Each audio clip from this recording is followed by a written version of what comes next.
Bismillahirrahmanirrahim. Assalamualaikum warahmatullahi wabarakatuh.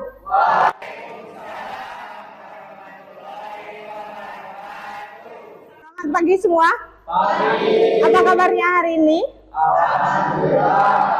Ya, alhamdulillah ya, untuk hari ini kita bisa bertemu kembali. Sekarang lihat kanan kirinya, jika ada sampah mohon untuk dibuang terlebih dahulu ya. Sebelum memulai pembelajaran, mohon satu orang untuk memimpin doa terlebih dahulu. Bismillahirrahmanirrahim. Sebelum melakukan kegiatan pembelajaran, alangkah baiknya kita berdoa terlebih dahulu bersama-sama. Berdoa mulai.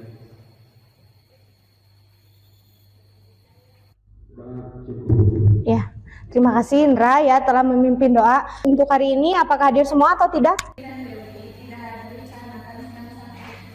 Kita doakan agar teman kita yang sakit ya, semoga Allah berikan kesehatan, dan kita yang sehat, semoga Allah tetap memberikan kita kesehatan agar kita bisa belajar bersama seperti biasa ya. Sebelum belajar silahkan siapkan terlebih dahulu perlengkapan untuk melaksanakan pembelajaran, semua disiapkan. Hari ini kita akan belajar mengenai ukuran pemusatan data dalam tabel distribusi frekuensi ya. Ada yang masih ingat apa itu min?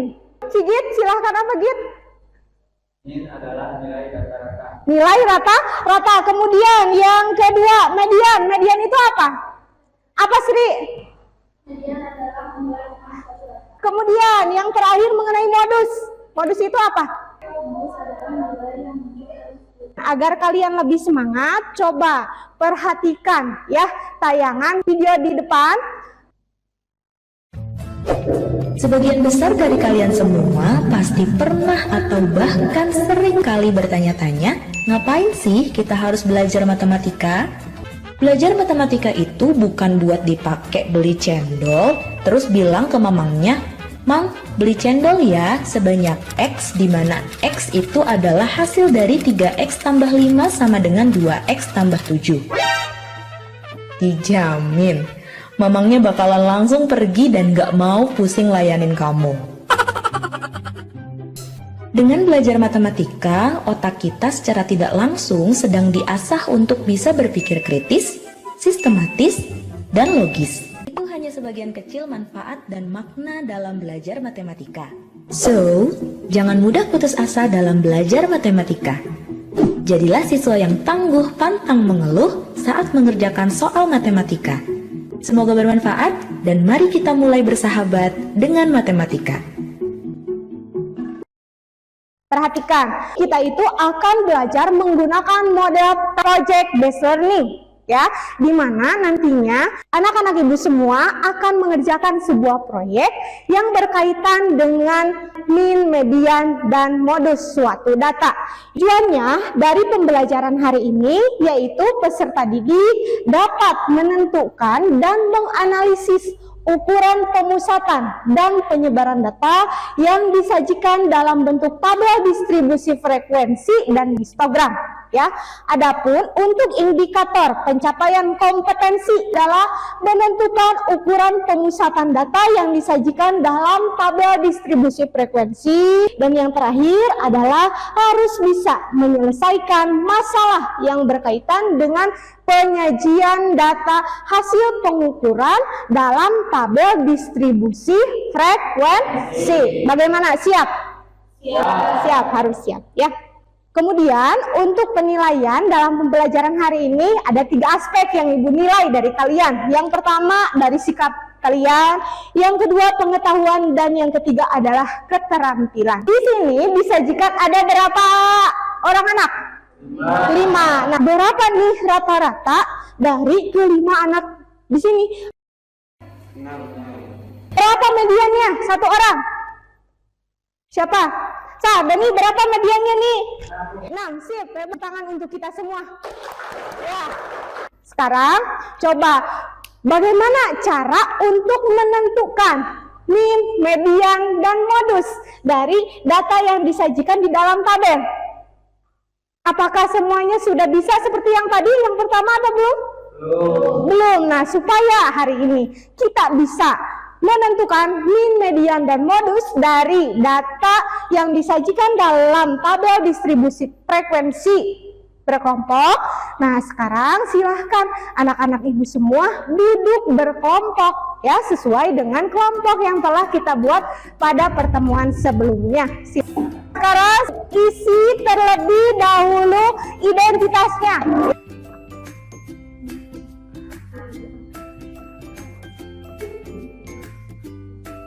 Sekarang buka di halaman 2-nya. Ya, diisi nama proyeknya apa, tujuan proyeknya apa, tempatnya di mana, waktunya, alat dan bahan, teknis pengumpulan data, dan langkah-langkah kerja. Nah, sekarang perhatikan untuk langkah-langkah pengerjaan. Jadi, langkah pertamanya itu kita apa dulu? Mengukur, ya, dituliskan mengukur tinggi badan. Setelah diukur kemudian dia menuliskan data. Nah, jika untuk langkah-langkahnya sudah selesai, step selanjutnya yaitu apa? Ya, mengukur tinggi badan.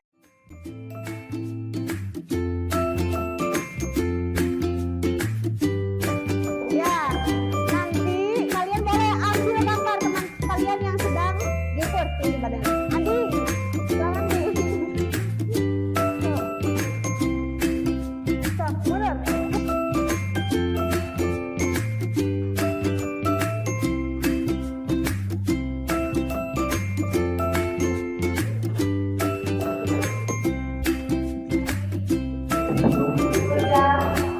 Jadi untuk langkah selanjutnya, data yang telah disajikan dalam pengukuran tadi kalian tuliskan di bagian tabel yang telah disediakan, namun sudah diurutkan mulai dari data yang terkecil sampai dengan data yang terbesar. Ya, silahkan catat ya.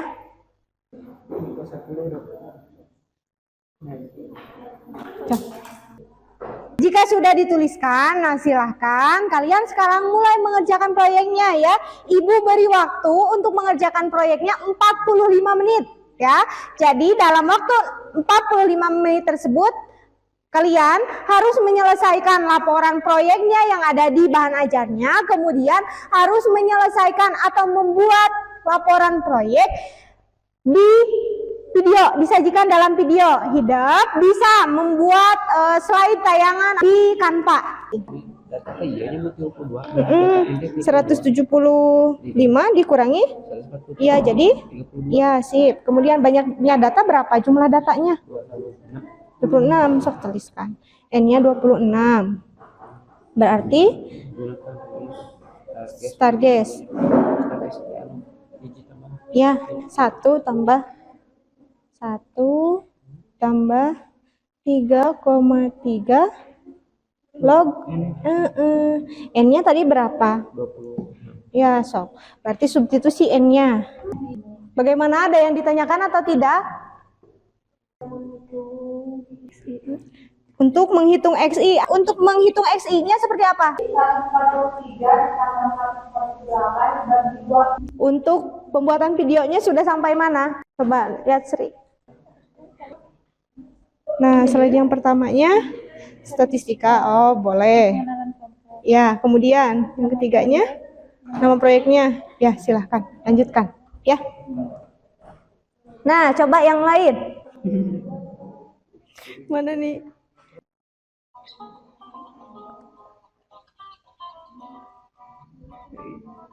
Nah, sok lanjutkan.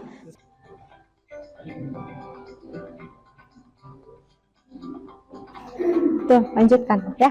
Nah, jika sudah, sekarang kita akan mulai mempresentasikan hasil kerja proyek kalian. Waalaikumsalam warahmatullahi wabarakatuh.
menemukan nilai tengah data tinggi badan tersebut dilanjutkan dengan mengalihkan antara nilai FI dan XI. Jika dijumlahkan, jumlah FI dikali XI sama dengan 4059. Setelah melakukan perhitungan tersebut dilanjutkan dengan memasukkan rumus, yaitu sigma FI dikali XI per sigma FI sama dengan 4059 dibagi 26, yaitu 156,11. Apakah ada yang ingin ditanyakan mengenai Ditanyakan untuk kelompok 3? Berarti cara menentukan XI. Yaitu dengan batas bawah ditambah batas atas dibagi 2. Sekian presentasi dari kelompok kami. Mohon maaf bila ada kekurangan dalam menyampaikan presentasi. Assalamualaikum warahmatullahi wabarakatuh. Beri tepuk tangan Alhamdulillah untuk pengerjaan proyek, presentasi proyek sudah selesai. Ibu sangat bangga ya kepada kalian setelah Ibu lihat ternyata videonya hebat-hebat semua ya. Untuk apresiasi Ibu kepada kalian ya, sekarang coba perhatikan. Tepuk hebat, hebat, hebat, hebat, hebat, hebat. Semua kita sama-sama ya. Tepuk hebat untuk kita semua. Tepuk hebat, hebat, hebat, hebat, hebat, hebat. Sip, bagus ya.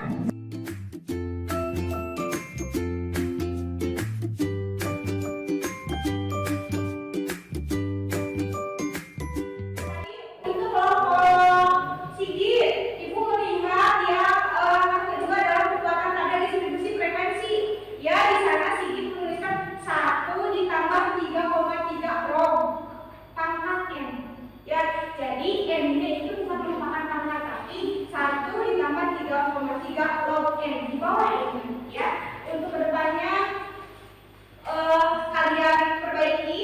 Nah, tapi di luar itu semua kalian hebat, kalian luar biasa. Ibu bangga kepada kalian.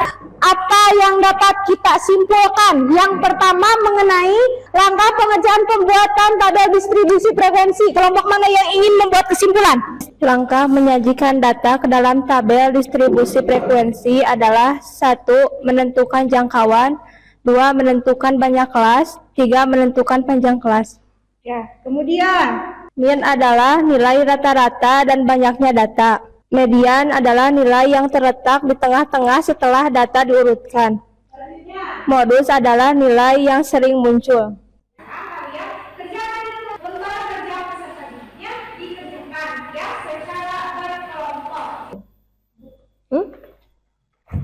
Tati. Panjang kelasnya berapa? Tahu banyak kelas. Entas betul C-nya ya. C-nya berarti ya. Sekarang mari sama-sama kita akan merangkum kegiatan pembelajaran kita hari ini. Nah, untuk min data kelompok pertama harus dicari apanya dulu? Nilai tengah. Nah, bagaimana cara untuk menentukan kelas modus?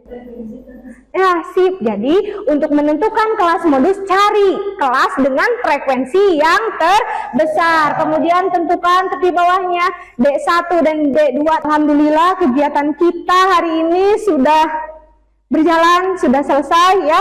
Nah, Ibu di sini ada tugas nih untuk anak-anak semua. Tugas individu nanti kalian kerjakan di rumah sendiri-sendiri ya, tidak berkelompok. Nanti saat pelajaran selanjutnya dikumpulkan. Kita akan merefleksi gitan pembelajaran yang telah kita lakukan. Apa kesulitan dalam pembelajaran hari ini? Pembuatan video. Pembuatan video, apanya yang sulit dalam pembuatan video? Editnya. Untuk pertemuan selanjutnya kita akan membahas mengenai ukuran pemusatan data dalam histogram ya. Jadi kalian baca-baca di rumah mengenai ukuran pemusatan data dalam histogram. Alhamdulillah untuk hari ini pembelajaran kita telah selesai. Kita akhiri pembelajaran hari ini dengan ucapan hamdalah bersama-sama. Alhamdulillahirabbil alamin. Ya, akhirul kalam. Wassalamualaikum warahmatullahi wabarakatuh.